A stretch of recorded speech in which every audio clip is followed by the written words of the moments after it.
Pac was, man, enjoying what every man wants to enjoy. Every man, every woman. And that's called success. You know, when you get it, you gotta enjoy it to the fullest. You're not promised tomorrow. So let me drive this nice fancy car. Let me sport this nice jewelry. Let me do this. Let me, have about, a couple of G's in my pocket. Pac did what he could for people to say, hey, come on, man. Come with me, man. I'm gonna go do this rap thing. I'm gonna go do this music thing. You wanna roll with me? Roll with me. You wanna fall off? Fall off. They either ended up in jail or ended up dead, one or the other. But he did what he could for his homies, though.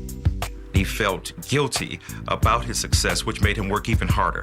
And the guilt he felt was because he was reared in a household that taught him, you are to be for the community, and even the material goods you have should be sacrificed for the larger political goals of black people in America, many of whom don't have what you have. This is a big question, and no one's been able to answer it, and this is staggering. How can Reagan live in the White House, which has a lot of rooms, and there'd be homelessness? And he's talking about helping homelessness. This is what I mean about practicality. All right, if there's someone homeless in Washington, D.C., if there's homelessness, and he has the White House, which has 1,000 rooms, why can't he take some of them people up the street and put them in his White House? Because he doesn't want to get dirty. The White House would be a little tainted. His various houses and places of residences from his first apartment were missions and flop houses for anybody that needed it or somebody he saw any glimmer of hope in, Yeah. With Tupac's new fame and fortune came other obstacles. How could he grow as a performer as the public watched his every move? The once poverty-stricken youth was now generating enormous amounts of money. Some of his friends noticed a change. From not having nothing to having the power and the allure of fame to a young, broke nigga from the ghetto, you couldn't imagine. One change for sure is that the stress increased, the need to make a hit increased.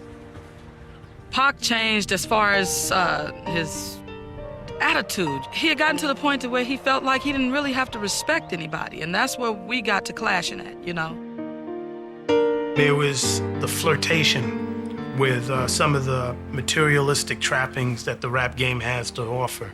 That is something when you're in this business, if you're not around other people that are outside of that, you can be immersed in it and not even realize you're immersed in it.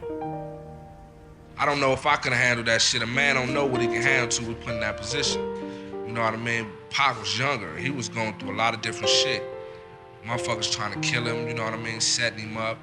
Lawsuits, shit that's real crazy. This business, it's not for the weak and the timid. On one hand, niggas be tripping off niggas that ain't got shit. Then when a nigga get shit, they trip because you got shit. Yeah. You know what I'm saying? That shit is illegal. Illegal. Pac was rapping, acting, the niggas loved him, and he was a sex symbol. We had the women. So, because of that, the haters came in flocks, droves, in different forms, different variations, but, niggas was hated on. That's how it is when you at the top. You hear it in the lyrics. You hear it in all the songs. Envy is a big key to him, and it's like, man, envious people, jealous people couldn't stand the fact that he was doing his thing, you know what I mean?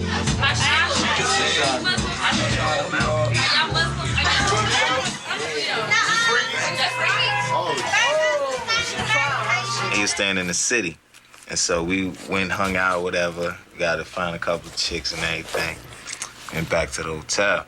So we got a double room. I had my room, he had his room, whatever. So we was up in there, everything. I had a little video cam and everything. So me and my little chickie, we taping shit and everything, and getting all wild and everything. So popping out the room and the door like cracked. So I'm like, shh, telling my little thing, shh. So I go up in there and start taping it from the door.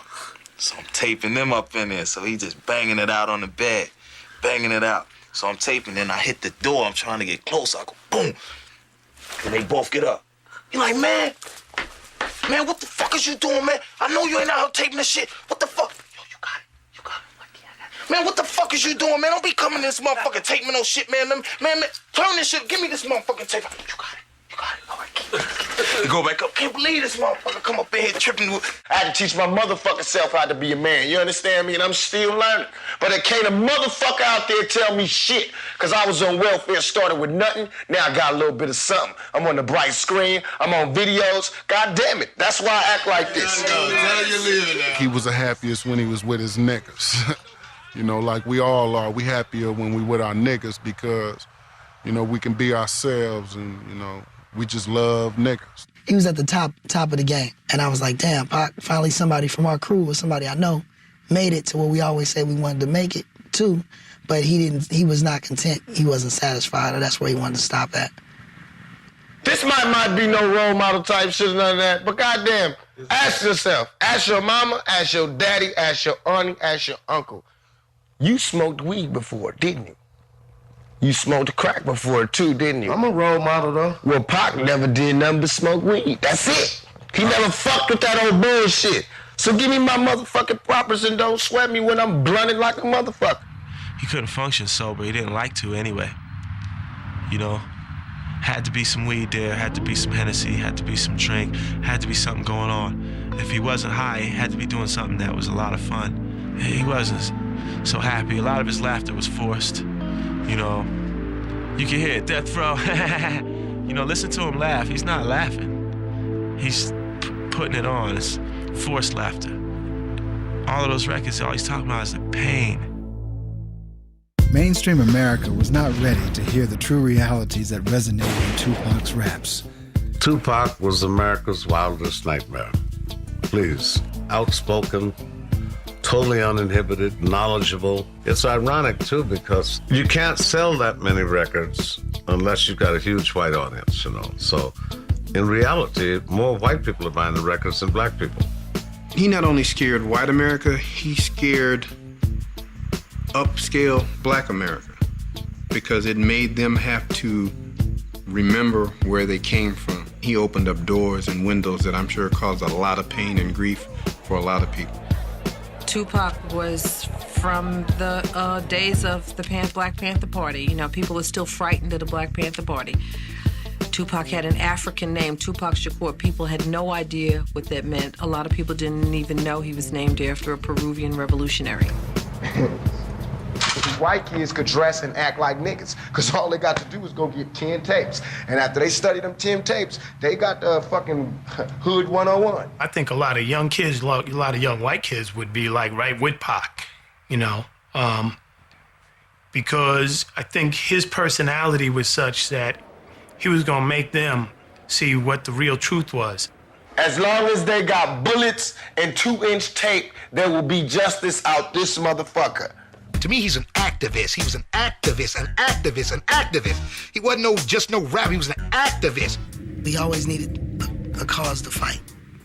You know what I mean? So with him coming up and wanting to fight the powers that be and make things better for black people.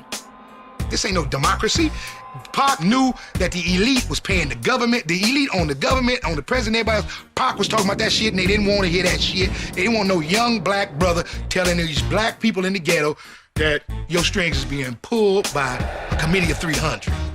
White people got you believing just because I'm telling a nigga to stop getting his hand kicked in by the police, to take the gun he would use to shoot his brother in a second and kill the motherfucking cop that's killing you, your family, and everybody else on the block. You know what I'm saying? Kill that motherfucker. That is not insane. That is sane and straight like a motherfucker. That's positive, like a motherfucker. There was a state trooper who had been killed in Texas, and the young black man who killed the state trooper claimed he was listening to a Tupac song at the time that this happened.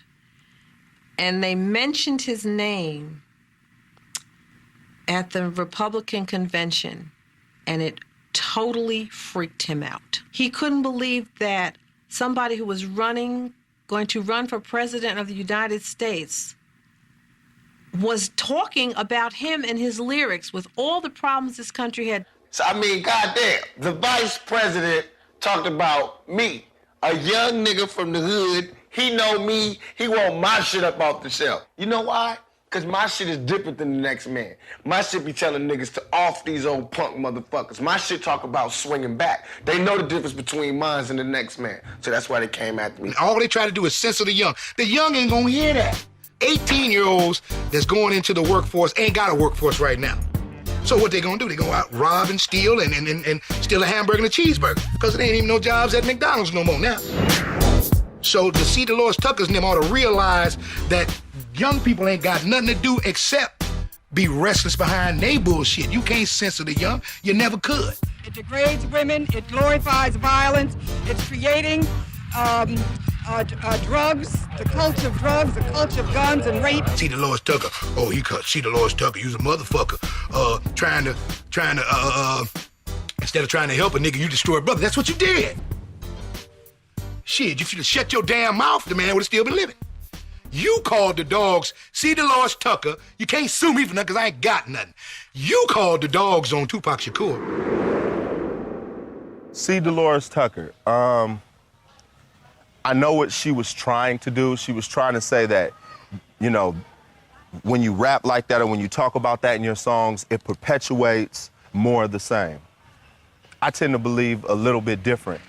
Pac was right. What's it like to be young and black and growing up in America if you got family members on drugs, if you don't see no way out and you didn't graduate from high school? In many of these ghettos, which are really enclaves of civic terror, we have a generation of young, especially black people, who are now planning their own funerals. They go to the funeral director, they sit down, they plan what song will be sung, who will preach, who will speak.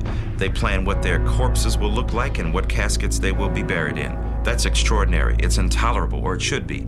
And yet we tolerate that in America. And that's why Pac wanted to get into politics, so we can have a voice out there that's not just gonna ride with whoever's out there just yes, we, and no, we gonna be up there, we gonna give you the other side of the story that you're not hearing. You can't survive out here by yourself. The police ain't nothing but a gang. The National Guard is a gang. The Army is a gang. We learn all our gang shit from the government. You know what I'm saying? We learn all this gun shit from the government. You know, somebody get a gun, the gov get a bigger gun. You know?